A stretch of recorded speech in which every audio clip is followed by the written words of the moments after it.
ପିଲାମାନେ ସମସ୍ତେ ତ ଜାଣନ୍ତି ଅନର୍ସ ପେପର କ'ଣ ଅଛି ନାଇଁ କି? କିନ୍ତୁ ଆମେ ଜାଣିବା ଆଜି ଏଇ ଯୋଉ AECC ଦେଖିପାରୁଛ AECC AECCର ଯୋଉ କୋର୍ସ ଅଛି environmental studies and disaster management. AECC ବୋଇଲେ କ'ଣ ନା ଏବିଲିଟି ଏନହାନ୍ସମେଣ୍ଟ କମ୍ପଲସରି କୋର୍ସ। ମାନେ ଏଇଟା କମ୍ପଲସରି କୋର୍ସ ଆର୍ଟ୍ସ ପାଇଁ ବି, ସାଇନ୍ସ ପାଇଁ ବି, କମର୍ସ ପାଇଁ ବି। ତେଣୁ এই ଯେଉଁ କମ୍ପଲସରି କୋର୍ସର ସିଲାବସ୍ଟାକୁ ଆମେ ଡିସ୍କସନ୍ କରିବା ଏବଂ ପ୍ରତ୍ୟେକଟି ୟୁନିଟ୍କୁ ଆମେ ପଢ଼ିବା। ପିଲାମାନେ ଯେଉଁ ସେମିଷ୍ଟାର 1 ଦେବେ, ଯେଉଁମାନେ +3 ଆଡ଼ମିସନ୍ କରିଛ, ସେମିଷ୍ଟାର 1 ଯେଉଁମାନଙ୍କର ବ୍ୟାକ୍ ବି ଲାଗିଛି ସେମାନେ ପଢ଼ିପାରିବେ ଏବଂ ଫୁଲ୍ ମାର୍କ ହେଉଛି 100 ମାର୍କ। ନାଇଁ 100 ମାର୍କ କିଛି କମ୍ କଥା ନୁହେଁ। ତେଣୁ ଆମେ ଦେଖିବା ସିଲାବସ୍ କ'ଣ କ'ଣ ଅଛି। ପ୍ରଥମ ୟୁନିଟ୍ ହେଉଛି କ'ଣ ନା ମଲ୍ଟିଡିସିପ୍ଲିନାରୀ ନେଚର ଅଫ୍ ଏନଭାୟରମେଣ୍ଟାଲ ଷ୍ଟଡିଜ୍। এই ଯେଉଁ ପରିବେଶ ଷ୍ଟଡିଜ୍ ଆମେ କରୁଛେ ତାର ନେଚର ବା ମଲ୍ଟିଡିସିପ୍ଲିନ ନେଚର ମାନେ ସବୁ ସବଜେକ୍ଟକୁ ଖାପ ଖାଉଛି, ମାନେ ସବୁ ସବଜେକ୍ଟ ସମସ୍ତେ ପଢ଼ିବା ଦରକାର। ତେଣୁ ମଲ୍ଟିଡିସିପ୍ଲିନାରୀ କୁହାହେଉଛି। ତେଣୁ ପରିବେଶ ଅଧ୍ୟୟନ ହେଉଛି ବହୁ ପ୍ରାସଙ୍ଗିକ ସ୍ୱଭାବ। ତେଣୁ ଦେଖିବା ନେକ୍ସଟ ହେଉଛି କ'ଣ ନା ଡେଫିନିସନ୍, ତାର ସଂଜ୍ଞା, ପରିସର, ସ୍କୋପ୍, ଇମ୍ପୋର୍ଟାନ୍ସ ମାନେ ଗୁରୁତ୍ୱ, ଆଉ ନିଡ୍ କାହିଁକି ଦରକାର ହେଉଛି ପବ୍ଲିକ୍ ଆୱାରନେସ୍ ପାଇଁ, ଜନସାଧାରଣଙ୍କ ସଚେତନ ପାଇଁ କାହିଁକି ଏଇ କୋର୍ସ ଦରକାର ପଡ଼ିବା। ତାପରେ ଏନଭାୟରମେଣ୍ଟାଲ ପଲ୍ୟୁସନ୍ କଥା ପଢ଼ିବା, ପରିବେଶ ପ୍ରଦୂଷଣ କେମିତି ହେଉଛି, ଡେଫିନେସନ୍ ମାନେ ସଂଜ୍ଞା ଏବଂ ତାର କାରଣ, ପ୍ରଭାବ ଏବଂ କଣ୍ଟ୍ରୋଲ ବା ଆୟତ୍ତ କେମିତି କରିବା। ଯେମିତିକି ପ୍ରଥମେ ଅଛି ବାୟୁ ପ୍ରଦୂଷଣ, ତାପରେ ଅଛି ଜଳ ପ୍ରଦୂଷଣ, ତାପରେ ଅଛି ମୃତ୍ତିକା ପ୍ରଦୂଷଣ, ତାପରେ ଅଛି ସାଗର ପଲ୍ୟୁସନ୍ ବା ସାଗର ପ୍ରଦୂଷଣ ନାଇଁ, ତାପରେ ଅଛି ନଏଜ୍ ବା ଧ୍ୱନି ପ୍ରଦୂଷଣ, ତାପରେ ଅଛି ରେଡ଼ିଏସନ୍ ବା ବିକିରଣ ପ୍ରଦୂଷଣ। ବୁଝିହେଉଛି, ଆମେ ପଢ଼ିବା। ତାପରେ ଅଛି ଦେଖ ପିଲାମାନେ ସିଲାବସ୍ରେ ୟୁନିଟ୍ 2ରେ ନେଚୁରାଲ ରିସୋର୍ସ ବହୁତ ଇଜି। ପିଲାମାନେ ପଢ଼େଇଦେବି, ତୁମମାନେ ପଢ଼ିକିରି ପରୀକ୍ଷା ଦେଇଦେବ। ବହୁତ ବଢ଼ିଆ। ଦେଖ ପିଲାମାନେ ଏଠି ନେଚୁରାଲ ରିସୋର୍ସ ମାନେ ପ୍ରକୃତି ନାଇଁ, ପ୍ରକୃତି ସଂସାଧନ। ପ୍ରକୃତିର ଯେଉଁ ସଂସାଧନ ଅଛି ତ କ'ଣ କ'ଣ ସଂସାଧନ ଅଛି ଦେଖ, ରିନ୍ୟୁଏବୁଲ ନନ୍ ରିନ୍ୟୁଏବୁଲ ରିସୋର୍ସେସ୍ ବୋଲି କୁହାଯାଇଛି। ତ ରିନ୍ୟୁଏବୁଲ ନନ୍ ରିନ୍ୟୁଏବୁଲ ରିସୋର୍ସେସ୍ ନାଇଁ କି? ତେଣୁ ପୁନଃନବୀକରଣ ଯେଉଁଟା ହେଇପାରିବ ତାକୁ ରିନ୍ୟୁଏବୁଲ କୁହାଯାଉଛି, ପୁନଃନବୀକରଣ ଯୋଗ୍ୟ ଆଉ ପୁନଃନବୀକରଣ ହୋଇପାରିବନି ଯେଉଁଟା ହେଲା। ତେଣୁ ହୋଇପାରିବନି ଯେଉଁଟା ନନ୍ ପୁନଃନବୀକରଣ ହେଇପାରିବନି, ତେଣୁ ନନ୍ ରିନ୍ୟୁଏବୁଲ ବୋଲି କୁହାଯାଉଛି। ଏବଂ ପ୍ରାକୃତିକ ସଂସାଧନ ଭିତରେ ପ୍ରଥମେ ଆମେ ଦେଖିବା ଜଙ୍ଗଲ ସଂସାଧନ। ଜଙ୍ଗଲ ସଂସାଧନରେ କ'ଣ ନା ତାର ବ୍ୟବହାର, ତାର ମାନେ ଅତି ଉତ୍ପାଦନ ଯେଉଁ କରାହେଉଛି ବା ଶୋଷଣ କରାଯାଉଛି ନାଇଁ କି, ବ୍ୟବହାର, ଶୋଷଣ, ତାପରେ ଡିଫରେଷ୍ଟେସନ୍ ମାନେ ଯେଉଁ ବୃକ୍ଷ କଟାଯାଉଛି, କେସ୍ ଷ୍ଟଡିଜ୍, ଟିମ୍ବର ଏକ୍ସଟ୍ରାକ୍ସନ୍ ମାନେ କାଠ ଯେଉଁ ଶୋଷଣ କରାଯାଉଛି ନାଇଁ କି, କାଠ ଜଙ୍ଗଲରୁ କାଠ ଶୋଷଣ କରାଯାଉଛି, ବୃକ୍ଷ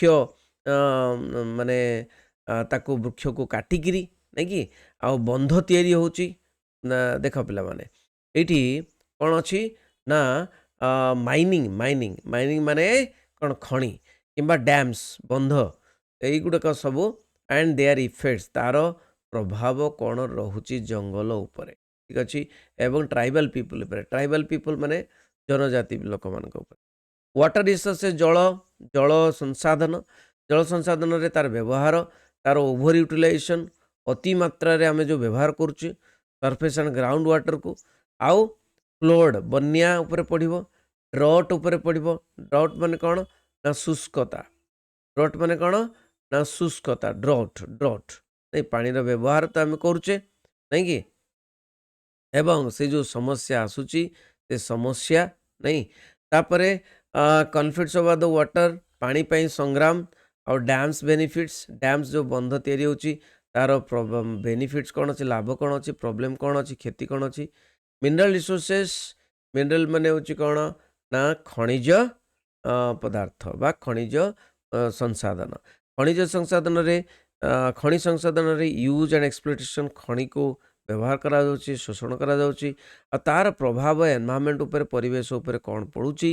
ଆଉ using mineral resources, case studies ठीक अच्छे। नेक्स्ट प्रश्न है नेक्स्ट पॉइंट है फूड रिसोर्सेस खाद्य संसाधन वर्ल्ड फूड प्रॉब्लम पृथ्वी रे बहुत खाद्य प्रॉब्लम रही एवं से प्रॉब्लम को सॉल्व करने एग्रीकल्चर कृषि केमती आगे आसी ओभरग्रेजिंग भी प्रभाव देखा ओभरग्रेजिंग एनिमल माने माने पशु माने घास जो खाई दउचंती इफेक्ट्स प्रभाव कौन मॉडर्न एग्रीकल्चर आधुनिक कृषि प्रभाव कौन जो फर्टिलाइजर यूज हो व्यवहार होची माने फर्टिलाइजर माने कौन ना सार सार सब व्यवहार हो पेस्टिसाइड्स हाँ बा पेस्टिसाइड्स माने कौन पोक एगुड़ाक मारे जो पेस्टिसाइड्स व्यवहार होची वाटर लॉगिंग तार प्रभाव एगुड़िक सब सैलिनिटी लुणी हो जाउची माने किछि माटी जोटा कि वाटर लगिंग हो जाउची सेति कष्ट से चाष हो पारुना एनर्जी रिसोर्सेज जो ऊर्जा ऊर्जा संसाधन नहीं कि एनर्जी शक्ति संसाधन जोटा कि ग्रोइंग एनर्जी नीड्स समस्त को दरकार इलेक्ट्रिसिटी समस्त को दरकार renewable resources non renewable resources नहीं कि तो एनर्जी रिसोर्सेस रे रिन्यूएबल नॉन रिन्यूएबल नहीं कि रिन्यूएबल माने आमे पढ़ी कौन ना रिन्यूएबल माने होची ना नवीकरण पुनः नवीकरण जोटा हो पार जो पुनः नवीकरण हो पारनी नॉन रिन्यूएबल से एनर्जी रिसोर्सेस देखा अल्टरनेट एनर्जी रिसोर्सेस कौन अच्छी केमती व्यवहार करें बायोडाइवर्सिटी उपर पढ़ा बायोडाइवर्सिटी कहले कौन हम ना बायोडाइवर्सिटी माने बायोडाइवर्सिटी माने जीवन जीवन विभिन्न प्रकार जमती उद्भिद जीवन पशु जीवन मनीष जीवन तेणु सब बायोडाइवर्सिटी विभिन्न प्रकार विभिन्नता अच्छी आमर तेणु तार परिचय संज्ञा भौगोलिक विभागीकरण भारत गोटे बहुत बड़ बायोडाइवर्सिटी देश तेणु बायोडाइवर्सिटी जो स्थान नहीं कि स्थान उपर बायोडाइवर्सिटी को कौन कौन हानि पहुँचाऊँच आउ भारत में तेणु बायोडाइवर्सिटी उपर आमे पढ़ा नहीं कि तेणु नेक्स्ट पॉइंट हूँ डिजास्टर मैनेजमेंट डिजास्टर मैनेजमेंट जोटा कि बहुत क्षयक्षति होमर नहीं कि तेणु डिजास्टर मैनेजमेंट रे जो विपद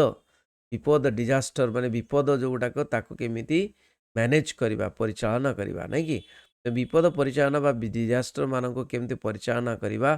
ता उपरे पढ़ा देखो प्रथम हूँ disaster management types of disaster कि विपद अच्छी जमी प्राकृतिक और मैन मेड मनीष कृत्य and their causes and effect तार कारण आउ फलाफल vulnerability assessment and risk analysis vulnerability assessment माने बहुत विपद संकुल कोटा नहीं कि वल्नरेबिलिटी माने असुरक्षित मूल्यांकन कौटी कौटी कौन होमिति कि आम देखु कौन ना वल्नरेबिलिटी टू वेरियस डिजास्टर कौन कौन डिजास्टर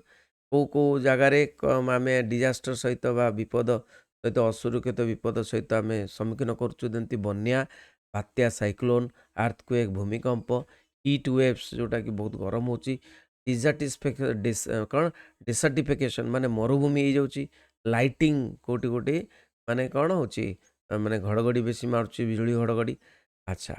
तापर देखिए इंस्टीट्यूशनल फ्रेमवर्क को इंस्टीट्यूशन काम कर इंस्टीट्यूशन को काम कर disaster management national disaster management authority NDMA काम कर state disaster management authority SDMA काम कर डिजास्टर मैनेजमेंट एक्ट 2005 विषय आम पढ़ा disaster management authority DDMA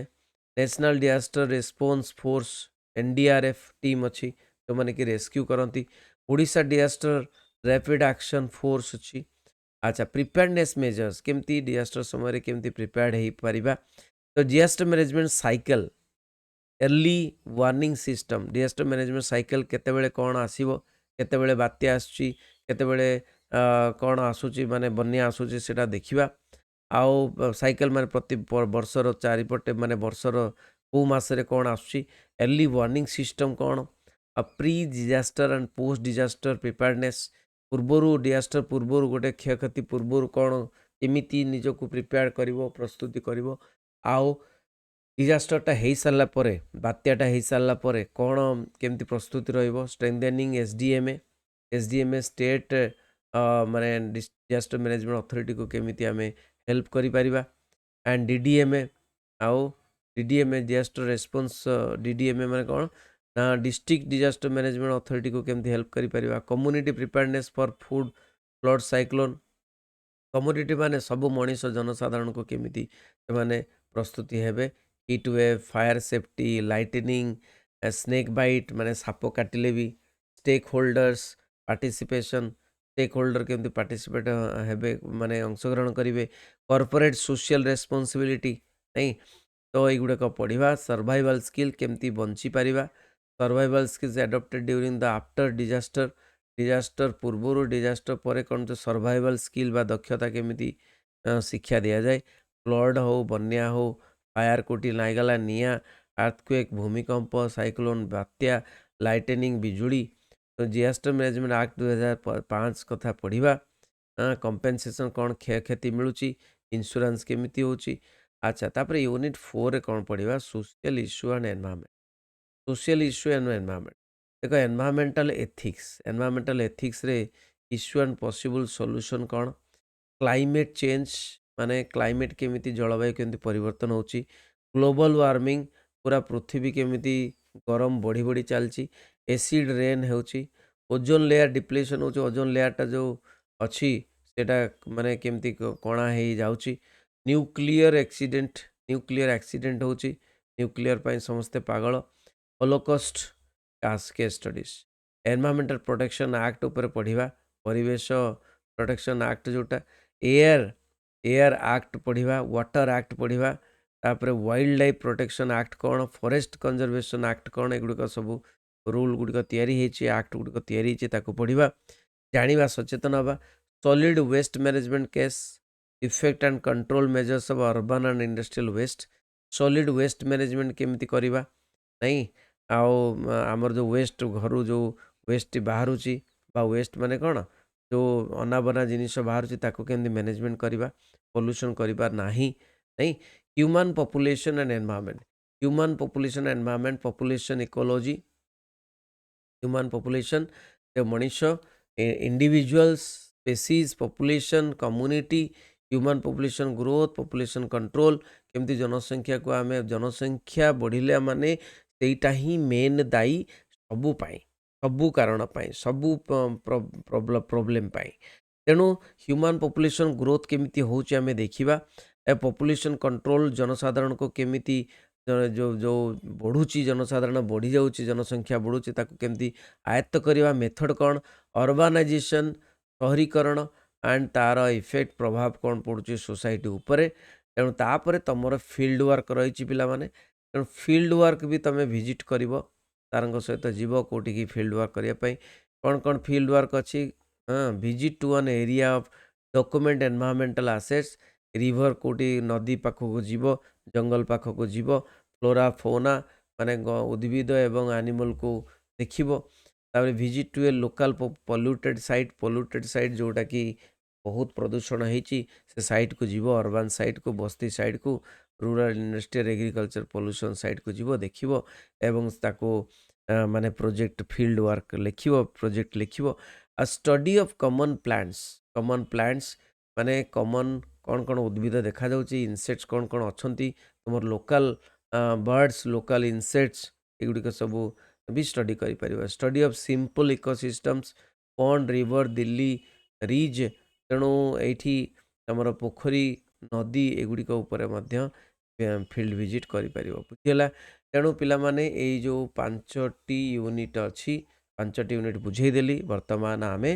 next class रु आमे आरंभ करवा ये जो ईपीएस एनवायरमेंटल स्टडीज और डिजास्टर मैनेजमेंट AECC जोटा कि कंपलसरी सब्जेक्ट समस्त आर्ट्स साइंस कॉमर्स तेणु समस्त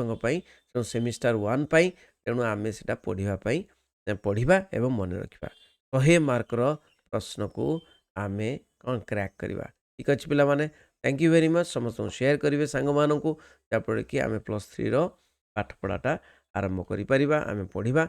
thank you very much. Vande Utkal Janani.